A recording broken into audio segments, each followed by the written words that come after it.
नमस्ते दोस्तों, आपका वैल्यू एजुकेटर चैनल में स्वागत है, जहां आप सीखते हो स्टॉक मार्केट में इन्वेस्ट करके आप कैसे पैसे बना सकते हो। तो मेरा नाम है शशांक और ये वीडियो में मैं प्रवेग लिमिटेड ये जो कंपनी है इसके बारे में एक अपडेट शेयर करने वाला हूँ। करंटली उनका जो बिजनेस मॉडल है वो कहाँ तक उन्होंने प्रोग्रेस किया है, आगे जाके क्या क्या अलग अलग अपॉर्चुनिटीज कंपनी को आ सकती है, कंपनी के आगे जाके ग्रोथ कैसे हो सकती है, क्या क्या अलग अलग नए रिसोर्स कंपनी ऐड करने वाली है, ये सब के बारे में ये वीडियो हम काफी डिटेल में डिस्कस करेंगे। प्रवेग लिमिटेड रिलेटेड मैंने ऑलरेडी एक डिटेल वीडियो क्रिएट किया है जो आप देख सकते हो। ये उसका ही कंटिन्यूएशन पार्ट होगा जिसमें मैं आपको उनके रिसेंट जो अपडेट्स है उसके बारे में काफी डिटेल में जानकारी दूंगा। तो यदि आपने अब तक वैल्यू एजुकेटर चैनल को सब्सक्राइब नहीं किया होगा तो जरूर वैल्यू एजुकेटर चैनल को सब्सक्राइब कर लीजिए। मैंने ये चैनल पे काफी अलग अलग सेक्टर्स के स्टॉक्स के काफी डिटेल वीडियोस क्रिएट किए हैं। मोर देन प्रोबब्ली 300 वीडियोस मेरे चैनल पे अवेलेबल है, तो जरूर आप ये सारे वीडियोस को देख सकते हो। और यदि आपने अब तक चैनल को सब्सक्राइब नहीं किया होगा तो जरूर चैनल को सब्सक्राइब कर लीजिए। ये चैनल पे मैंने काफी डिटेल में माइक्रो एंड स्मॉल साइज की कंपनीज जो है, जो जनरली अनआइडेंटिफाइड कंपनीज होती है, इनको ही मैं ट्रैक करता हूँ। लार्ज कैप फोकस ये चैनल नहीं है, क्योंकि लार्ज कैप्स को तो आप देखोगे तो कोई भी एनालिसिस कर सकता है या ऑलरेडी वो डिस्कवर्ड स्टॉक्स है। Focus of this channel is undiscovered stocks को फाइंड आउट करना एंड अर्ली स्टेज में पिक करना। और ऐसे ही काफी अलग अलग कंपनीज के जो एनालिसिस है मैंने आपके साथ काफी डिटेल में शेयर किए हैं। So coming back to the Praveg limited का बिजनेस मॉडल, तो प्रवेग लिमिटेड का यदि आप बिजनेस मॉडल देखोगे तो वो असेट लाइट हॉस्पिटलिटी सेक्टर में है। तो हॉस्पिटलिटी में यदि आप देखोगे तो काफी अलग अलग लिस्टेड प्लेयर्स है। Biggest is the Indian hotels या लेमन ट्री जैसे आप देखोगे तो अलग कॉम्पिटिशन है। बट प्रवेग का यहाँ पर जो मॉडल है या बिजनेस मॉडल है इट इज क्वाइट यूनिक। प्रवेग क्या करता है, बेसिकली जो गवर्नमेंट की लैंड होती है उसको वो लीज पे ले लेते हैं और वहां पर टेंटेड जो स्ट्रक्चर्स है उसको आप देखो तो वो एस्टैब्लिश करते हैं। For example they have started in 2014 at the place called as Kutch, जहां पर एक व्हाइट रन आप देखोगे तो वो तैयार हो जाता है। तो यहाँ से उन्होंने शुरुआत की थी, लगभग आप देखो तो 60-70 टेंट्स है वहां पर उनके। इसके बाद में उन्होंने 2018-19 में स्टैच्यू ऑफ यूनिटी जो जगह है वहां पर उनके करंटली 200 टेंट्स है और काफी अच्छा रिस्पॉन्स उनको मिला है। और ये भी जो लैंड है आप देखोगे तो वो गवर्नमेंट से उन्होंने लॉन्ग टर्म लीज पे ली है, यानी लगभग लास्ट ईयर 2022 में जून जुलाई में ये ऑर्डर मिला था उनको। वाराणसी में उनको 400 टेंट्स के लिए एक नया आप देखो तो कॉन्ट्रैक्ट मिला था जो वाराणसी टेंट सिटी से था। तो ये जो प्रोजेक्ट है वो उन्होंने ऑलरेडी ऑपरेशनलाइज कर दिया है। बट यहाँ पे आपको ये अंडरस्टैंड करना है कि ये जो प्रोजेक्ट है वो सीजनल होगा, बिकॉज जो टेंट सिटी या जो टेंटेड स्ट्रक्चर है जो टूरिस्ट के लिए होगा that is actually situated at the banks of the Ganga river. और जब ये मानसून चल रहा होता है, जैसे कि फिलहाल में चल रहा है, तो यहाँ पर उसका जो पानी है वो बढ़ जाता है गंगा जी का, एंड इसके वजह से जो टेंट्स है वो उनको हटाना पड़ता है and it is only seasonally operational. यानी लगभग ये जो प्रोजेक्ट है वो उनका सितंबर अक्टूबर के बाद शुरू हो जाता है, यानी नवंबर दिसंबर जनवरी फरवरी मार्च लगभग ये 5-6 महीने के लिए जो प्रोजेक्ट है वो ऑपरेशनल रहता है। और बाद में मानसून में जो टेंट्स है उनको निकाला जाता है एंड फिर वेयर हाउस में रखा जाता है फॉर अबाउट 4-5 मंथ्स। तो ये 6 मंथ्स के लिए आप देखो तो ऑपरेशनल रहता है, 6 मंथ्स के लिए वो ऑपरेशनल नहीं रहता है, ऐसा इसका नेचर है। But it is one of the biggest land, या जो आप देखोगे तो उनके टोटल टेंट्स है ये वन ऑफ द बिगेस्ट है till now in the history of the company, जहां पर कंपनी लगभग 400 जो टेंट्स है वो लगा सकती है। इतना बड़ा आप देखोगे तो वो क्लस्टर से अलग अलग क्लस्टर्स में डिवाइड किए हैं। आई थिंक वहां पर 3 क्लस्टर्स है। लास्ट ईयर में आप देखो तो उन्होंने सिर्फ 150 टेंट्स ही लगाए थे because it was the first year. But मुझे लगता है ये ईयर एंड नेक्स्ट ईयर तक आप देखोगे तो यहाँ पर इंक्रीमेंटली नंबर ऑफ टेंट्स भी बढ़ जाएंगे एंड जो ऑक्यूपेंसी है वो भी बढ़ जाएगा। तो यहाँ पर यदि प्रवेग लिमिटेड का बिजनेस मॉडल देखोगे तो काफी उसमें एडवांटेजेस है कंपेयर टू जो असेट हेवी इंडस्ट्री होती है, जैसे कि लेमन ट्री के होटल से या ताज के होटल से, उनके कुछ स्पेसिफिक बाकी एडवांटेजेस है। बट यहाँ पे प्रवेग में आप देखोगे तो यहाँ पर उनका जो जेस्टेशन पीरियड रहता है वो काफी कम रहता है। यानी सपोज उनको आज कॉन्ट्रैक्ट मिला तो प्रोबेबली वो नेक्स्ट 120 to 130 डेज में वहां पे कंप्लीट वो साइट डेवलप कर सकते हैं और उसको ऑपरेशनलाइज कर सकते हैं, जैसे कि उन्होंने उनके दीव दमन के प्रोजेक्ट्स के लिए किया है, जिसके बारे में हम आगे जाके डिस्कस करेंगे। Once will complete with the company के पास क्या क्या बेनिफिट्स है या क्या उनके एडवांटेजेस है। तो gestation period is very very small compare to जो एक्चुअल में फिजिकल स्ट्रक्चर रहता है या आरसीसी स्ट्रक्चर रहता है, जिसको बनाने के लिए यदि आप देखो तो 3-4 साल 5 साल तक चले जाते हैं। तो that is a very very major advantage. Second चीज ये जो है कि उनकी जो लैंड है जनरली वो गवर्नमेंट से लैंड लेते हैं, यानी उनको अपफ्रंट लैंड में इन्वेस्ट करने की कोई जरूरत नहीं है एंड ये जो लीज लैंड से वो काफी उनको चीप मिल जाती है गवर्नमेंट के एंड से। यानी सेकंड आप देखो तो मेजर जो खर्चा होता है हॉस्पिटलिटी इंडस्ट्री में वो लैंड का होता है और एक आरसीसी का होता है। तो ये दोनों ही एक्सपेंसेस ये कंपनी के लिए नहीं है, और इसीलिए यदि आप देखो तो उनके एबिटा मार्जिन भी है वो लगभग 50% से ज्यादा है। एंड जो बेसिकली असेट्स है, ये कंपनी बहुत ज्यादा कोई असेट नहीं ओन करती, इसीलिए ये कंपनी का जो आरओसी है it is quite high. Generally आप देखो तो 50-60% का ये कंपनी का आरओसी है, और रीजन यही है, ये कंपनी कोई भी आरसीसी स्ट्रक्चर में नहीं जाती, कोई बड़े आप देखो तो होटल्स में नहीं जाती, उनके छोटे छोटे सिंगल रूम्स रहते हैं, जो टेंटेड एक आप देखो तो ऑक्यूपेशन रहता है।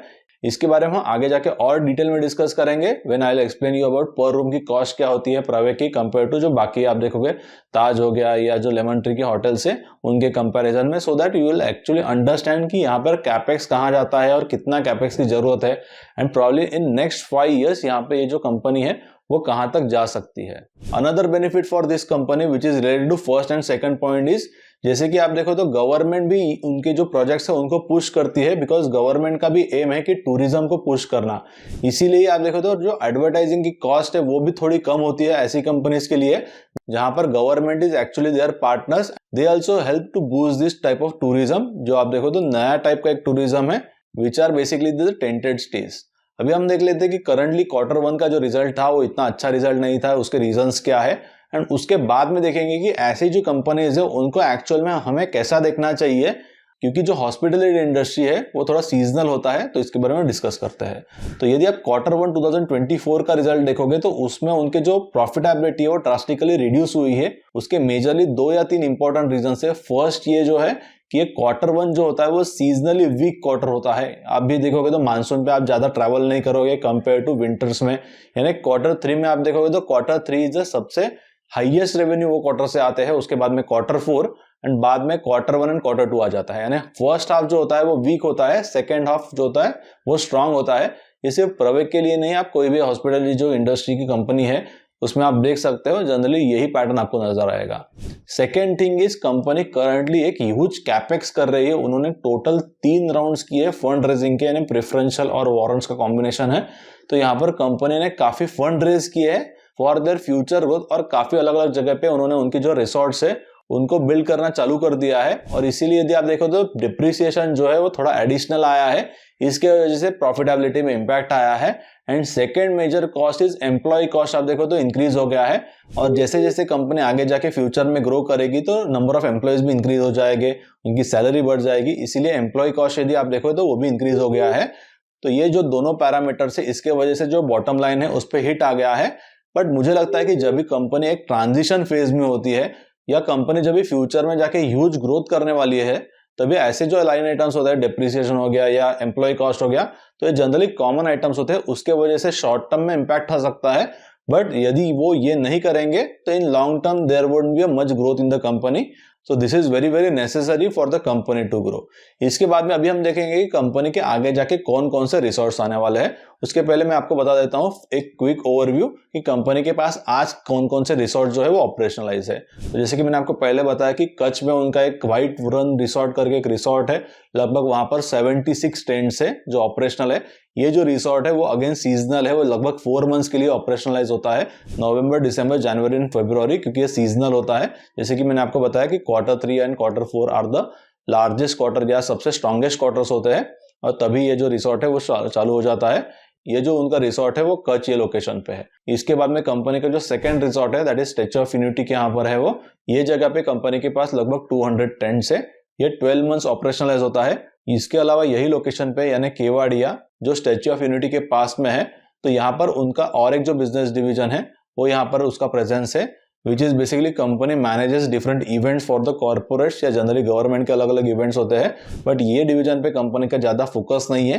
Company is currently transitioning from the event management to hospitality business segment. तो केवाड़िया हो गया जिसमें कंपनी के पास लगभग 200 टेंट्स है, तो ये सेकंड उनका रिसोर्ट हो गया। एंड जो थर्ड उनको मिला था लास्ट ईयर में, जैसे कि मैंने आपको बताया, ये भी सीजनल है, जो वाराणसी का है, जो जनरली आप देखो तो अक्टूबर नवंबर से शुरू होगा और मार्च तक वहां पे वो ऑपरेशंस कर सकते हैं। एंड ये लार्जेस्ट प्रोजेक्ट कंपनी को मिला था जहां पर कंपनी अप टू 400 जो टेंट्स है वो सेटअप कर सकती है। लास्ट ईयर में कंपनी ने लगभग 150 टेंट जो है वो सेटअप किए थे। ये ईयर में I am expecting there will be 200 या 200 से ज्यादा जो टेंट्स है वो यहाँ पर लग सकते हैं। एंड लगभग ये जो कॉन्ट्रैक्ट है वो कंपनी को 5 इयर्स के लिए मिला है, और उसके बाद में कुछ एडिशनल ईयर्स भी कंपनी को मिल सकते हैं। तो जो 3 रिसोर्ट्स है वो कंपनी के करंटली ऑपरेशनलाइज है, एंड अब तक के जो सारे नंबर्स आए हैं ये सारे 3 रिसोर्ट से ही आए हैं। बट कंपनी का यहाँ पर आगे जाके एक ह्यूज आप देखोगे तो ग्रोथ का गाइडेंस दिया है उन्होंने, और कंपनी वो डायरेक्शन में मूव भी कर रही है। ऑलरेडी फंड रेज कंप्लीट हो चुका है और कंपनी ने ये टारगेट किया है कि 2024 के एंड तक लगभग टोटल 17 रिसोर्ट जो है वो ऑपरेशनलाइज हो जाएगी। इसमें से कुछ जो रिसोर्ट्स है उसके बारे में आपको डिटेल में थोड़ा बताता हूँ। तो कंपनी ने दीव दमन ये जो लोकेशन है यहाँ पर भी कुछ जो रिसोर्ट्स है उनको ऑपरेशनलाइज किया है। दमन में आप देखो तो उन्होंने उनका जो फर्स्ट प्रॉपर्टी है वो लगभग 15 मई के आसपास शुरू किया था और अब तक कंपनी को शॉर्ट ड्यूरेशन में लगभग 70-75% का जो ऑक्यूपेंसी है वो मिल रहा है, which is very very good. इसके अलावा वो दमन 2 शुरू करने वाले हैं एंड जो दीव है वहां पर भी उनके 2 रिसोर्ट्स आने वाले हैं। तो एडिशनली यहाँ पर 3 आप देखोगे तो रिसोर्ट्स आने वाले हैं। टोटल दीव और दमन में आप देखोगे तो कंपनी के लगभग 4 रिसोर्ट्स है। तो ये दीव दमन के रिसोर्ट्स हो गए। उसके बाद में रिसेंटली कंपनी ने एक लॉन्ग टर्म लीज किया है। एस्टैब्लिश ऑलरेडी एक होटल था, उसको आप देखो तो मैनेजमेंट का उन्होंने कॉन्ट्रैक्ट किया है लगभग 15,000 स्क्वायर फीट के ईच ऐसे 3 फ्लोर से, जहां पर कंपनी अलग अलग जो फंक्शंस है, बैंक्वेट हॉल से, वेडिंग फंक्शंस हो सकते हैं, सोशल इवेंट्स हो सकते हैं, कॉर्पोरेट इवेंट्स हो सकते हैं, इसके लिए उन्होंने लॉन्ग टर्म लीज पे आप देखोगे तो ये होटल लिया है। इसमें काफी सारे अलग अलग रूम्स भी है। इसमें कंपनी कुछ कैपिटल इन्वेस्टमेंट करने वाली है which is very very small amount, but यहाँ से कंपनी को काफी बेटर नंबर जो है आगे जाके एक्सपेक्टेड है। और ये जो प्रोजेक्ट होगा वो लगभग अक्टूबर में होगा और अक्टूबर मंथ में ही जो दीव का सेकेंड जो रिसोर्ट है वो भी आ जाएगा। इसके बाद में कंपनी ने ढोलावीरा करके जो जगह है वहां पर भी कुछ कॉन्ट्रैक्ट्स है वो विन किए थे। तो यहाँ पर यदि आप देखो तो जो रन ऑफ कच्छ में जो व्हाइट रन रहता है वैसे ही ढोलावीरा में भी आप देखोगे तो सिमिलर यहाँ पर गेस्ट जो है उनको एक्सपीरियंस मिलेगा। Only difference between the Rann of Kutch and Dholavira is Dholavira will be operationalize for 12 months या प्रॉब्ली 9 मंथ्स, कंपेयर टू जो रन ऑफ कच्छ रहता है वो सिर्फ 3 या 4 मंथ के लिए ऑपरेशनलाइज होता है।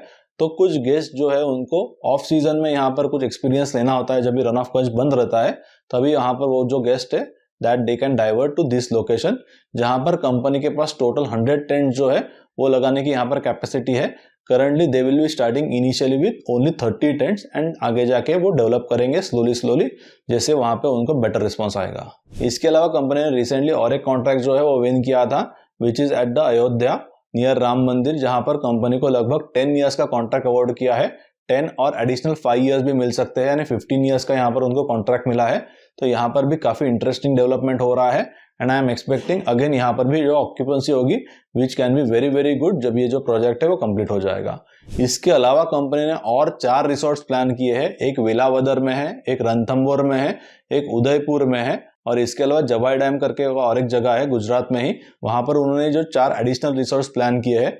ये जो चारों नए रिसोर्ट्स हो गए वो कंपनी के ओन्ड रिसोर्ट्स हो गए, या जो जगह होगी या लैंड होगी वो भी ओन्ड है। कंपनी ने ऑलरेडी यहाँ पर जगह जो है वो ओन की है एंड यहाँ पर जो कंस्ट्रक्शन है वो भी आप देखो तो शुरू हो चुका है। एंड ये जो सारे रिसोर्ट्स है कंपनी को एक्सपेक्टेड है बिफोर FY24 चारों रिसोर्ट जो है वो ऑपरेशनलाइज हो जाएंगे। इसके अलावा और एक नया कंसेप्ट कंपनी ने लेके आई है जो अडालज ये लोकेशन पे है गुजरात में ही ये भी, और यहाँ पर एक स्टेप वेल है, इसका हिस्टोरिकल सिग्निफिकेंस है और यहाँ पर कंपनी कुछ अंडर वाटर रिसोर्ट जो है वो एस्टेब्लिश कर रही है।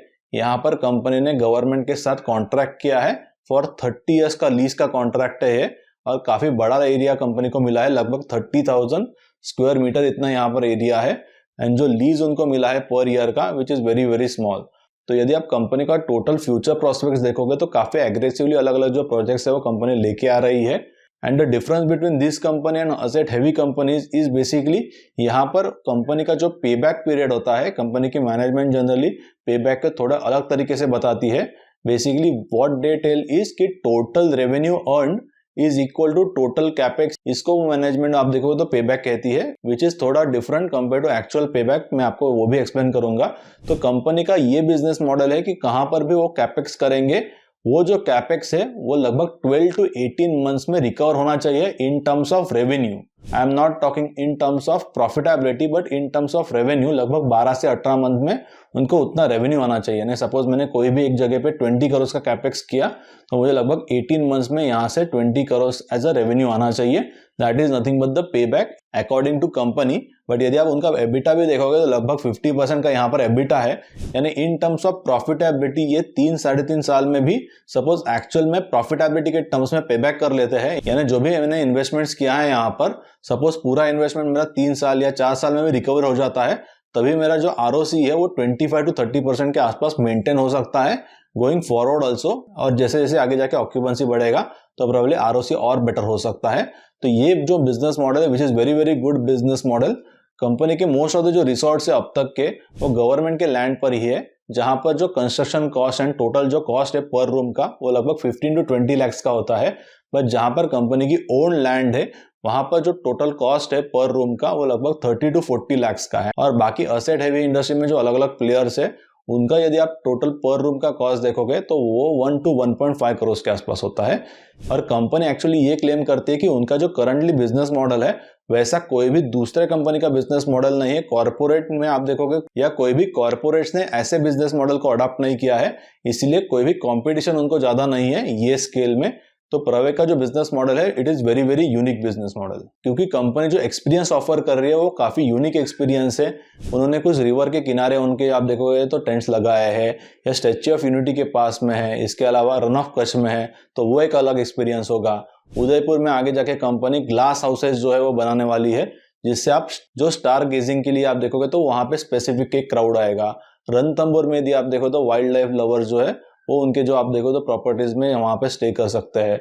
इसके अलावा जवाई डैम करके जगह है, वहां पर कंपनी केव्स बनाने वाली है, तो ये भी एक यूनिक एक्सपीरियंस होगा। तो डायरेक्टली आप देखो तो कंपटीशन नहीं है विथ अदर प्लेयर्स। और कंपनी पर डे के स्टे के लिए भी काफी अच्छा चार्जेस लेती है। यदि आप देखोगे तो उनको ARR लगभग 8,000 to 10,000 के आसपास होता है। And going forward company saying कि एडिशनल कुछ नए ऐसे यूनिक प्रोजेक्ट्स है जहां पर डे का जो टोटल कॉस्ट होगा गेस्ट के लिए वो प्रॉब्ली 15-20,000 या 25,000 तक भी हो सकता है because of that unique experience. इसके अलावा कंपनी एडिशनली आगे जाके फ्यूचर में आउट ऑफ इंडिया में भी कुछ एक्सपेंशन करने वाली है, जिसके लिए उन्होंने केनिया में आप देखोगे तो एक नया सब्सिडरी ओपन किया है।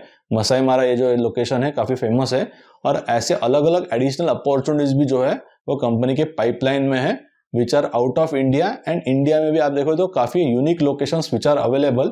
तो मुझे लगता है कि आगे जाके ऐसी कंपनीज का एक ह्यूज ग्रोथ पोटेंशियल अवेलेबल है। कंपनी के पास ऑलरेडी कैपिटल अवेलेबल है, उनका बिजनेस मॉडल यहाँ पर सेट है, तो आगे जाके कंपनी को सिर्फ एक्सपांड करना है।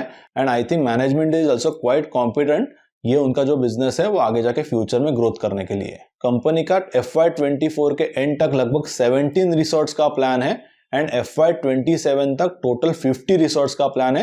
यानी यहाँ पर ह्यूज जो रनवे है वो कंपनी के लिए अवेलेबल है। FY27 तक कंपनी लगभग 2,000 to 3,000 जो रूम्स है उनका उन्होंने प्लान किया है। कंपनी के पास करंटली सिर्फ 200 to 300 रूम्स जो है वो अवेलेबल है, यानी जो टोटल रूम्स है वो लगभग 10 टाइम्स हो जाएंगे। इसके अलावा जो ARR है वो भी बेटर हो सकता है due to some unique properties. तो प्रवेग लिमिटेड को मैंने काफी अर्ली आइडेंटिफाई किया था, मैंने माइक्रो कैप क्लब मेंबर्स के साथ भी शेयर किया था। ऑलरेडी ये जो स्टॉक है वो लगभग हमारे लिए 3x हो गया है या 3x से भी ज्यादा है थोड़ा। बट यहाँ पर मुझे लगता है कि it is a long term sustainable model, क्योंकि मैंने रिसेंटली एक मोतीलाल ओस्वाल का एक इवेंट था जहाँ पर इंडियन होटल्स के MD जो है उन्होंने एक प्रेजेंटेशन दिया था। तो करंटली हॉस्पिटलिटी सेगमेंट में डिमांड काफी ज्यादा है, उसके कंपेरिजन में सप्लाई कम है। एंड आगे जाके ये जो सिचुएशन है वो मुझे लगता है 4 to 5 years के लिए प्ले आउट हो सकती है। एंड इसके अलावा गवर्नमेंट ऑफ इंडिया भी काफी पुश कर रही है फॉर द टूरिज्म सेक्टर। तो I am expecting Praveg limited जैसी जो यूनिक कंपनीज है वो नेक्स्ट 3-4 years के लिए काफी अच्छी कर सकती है, बिकॉज कंपनी का बिजनेस मॉडल सेट है एंड ऑलरेडी उनके पास जो इनिशियल फंडिंग है दैट इज अवेलेबल। 1-2 साल में आप देखो तो उनकी जो एग्जिस्टिंग प्रॉपर्टीज है वही कैश फ्लो जनरेट कर देगी। एंड उनका जो पे बैक पीरियड है वो लगभग 2 to 3 years का है, which is again very phenomenal. तो ऐसे अलग अलग अनआइडेंटिफाइड जो माइक्रो एंड स्मॉल साइज की कंपनीज है उनको हम अर्ली स्टेज में आइडेंटिफाई करते हैं। एंड मैं मेरी जो लर्निंग से है, जो मेरा एनालिसिस है, हम काफी इन डेप्थ एनालिसिस करते हैं। In case of Praveg also मैं एक्चुअली वाराणसी में जाके विजिट किया था, उनका क्या प्रोग्रेस है, कभी वो जो प्रोजेक्ट है वो शुरू होने वाला है, कितना उनको रेवेन्यू आने वाला है। एक्चुअली ये जो प्रोजेक्ट है वो लास्ट ईयर दिवाली के पहले ही शुरू होना चाहिए था, but last year because of Ganga ji में ज्यादा पानी था इसीलिए वो चालू नहीं हुआ। बट सपोज ये ईयर में वो शुरुआत करते हैं दिवाली के आसपास, तो वहां से भी उनका आप देखोगे during Diwali they can get the huge revenues. मैंने जस्ट दिवाली में जाके देखा था वाराणसी में, तो there was a huge crowd and I was discussing with local जो मैनेजर था वहां पर, उनके साइट का मैनेजर, तो ही वाज सेइंग कि दिवाली में सपोज ये प्रोजेक्ट ऑपरेशनलाइज हो जाता है तो वही समय में यानी वो प्रोबेबली 15-20 डेज में ही जो प्रोजेक्ट का टोटल खर्चा है वो निकल सकता है। सो लेट्स सी ये साल में क्या होता है if they can operationalize this project during Diwali. But I think it is very very important जब भी आप माइक्रो एंड स्मॉल साइज का कंपनीज का एनालिसिस करते हो तो scuttle but like this is very very important. ऐसे ही हम अलग अलग कंपनीज को विजिट करते हैं, we meet the management, we understand on ground क्या चल रहा है, जिससे काफ़ी एक बेटर अंडरस्टैंडिंग आता है। सो कंटिन्यूसली हम अलग अलग कंपनीज का रिसर्च करते हैं, ऑन ग्राउंड रिसर्च करते हैं, उनके प्लांट्स को विजिट करते हैं, उनके एम्प्लॉयज़ या जो उनके कस्टमर्स हैं उनके साथ डिस्कस करते हैं, so that we understand more and more about actual में ऑन ग्राउंड क्या चल रहा है, जिसे स्कटलबट या चैनल चेक्स कहा जाता है। तो ऐसे ही अलग अलग अपॉर्चुनिटीज को आपको अर्ली आइडेंटिफाई करना है तो जरूर आप माइक्रोकैप क्लब को ज्वाइन कर सकते हो। इसकी जो लिंक है आपको नीचे डिस्क्रिप्शन में मिल जाएगी। और यदि आपको ये डिटेल वीडियो पसंद आया होगा प्रवेग लिमिटेड रिलेटेड, तो जरूर ये वीडियो को आप लाइक कर दीजिए, मेरे चैनल को सब्सक्राइब कीजिए और बेल आइकन पे क्लिक कीजिए ताकि ऐसे जो वीडियोस है वो आपको आगे जाके भी मिलते रहे। तो ऐसे ही एक नए वीडियो के साथ हम नेक्स्ट सैटरडे को मिलेंगे 11 o'clock को, which will be based on the micro and small size company, and ये एक डिटेल एनालिसिस होगा।